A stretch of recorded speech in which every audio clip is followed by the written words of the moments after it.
साखर बनले बघा प्लास्टिकची, बघा साखर प्लास्टिकची, बघा ही प्लास्टिक म्हणून साखर बनले बघा.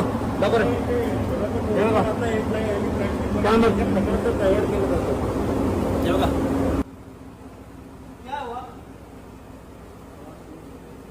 माझं नाव संदेश पाटील, माताडी कामगार सेना. आणि या कंपनीतल्या गावातल्या काही लोकांनी व्यवस्थित माझे कमिट आलेले आहे. या बाजूला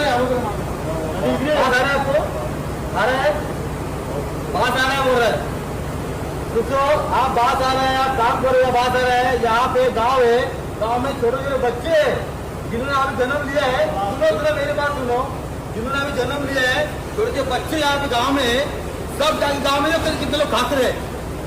ये केमिकल की वजह क्या है? अगर ये केमिकल की वजह से अगर कोई मर गया तो उसकी जिम्मेदार कौन हो? आप हो सकते हो क्या?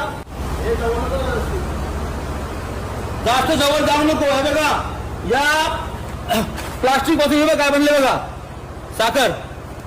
आणि याचा 2-3 दिवस झाले मला इथले गाववाले रहिवासी मला येऊन सांगायला लागले तर दादा इथे केमिकल कंपनी समोरच आहे, कोण लक्ष लावत नाहीये. तर मी आज रात्री इथे आलो. आता वाजले किती? 11:15 वाजलेत रात्रीचे. तारीख का आजची 8 तारीख आहे. 11:15 वाजलेले. तर आम्ही या गोडाऊनला मी आलेलो आहोत. तर सगळ्यांनी वगैरे ते मास्क लावले होते. त्यांना मी विचारला का मास्क लावलाय, तो बास आ रहा है.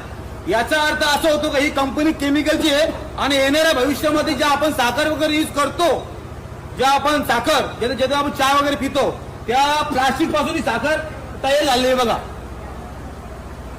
दिसतो. तर ही केमिकल कंपनी आम्ही बंद करण्याचा प्रयत्न करतो. तर माझी पोलिसांना वगैरे विनंती आहे तर तुम्ही पण आम्हाला हातबोट लावून आम्हाला सहकार्य करावा.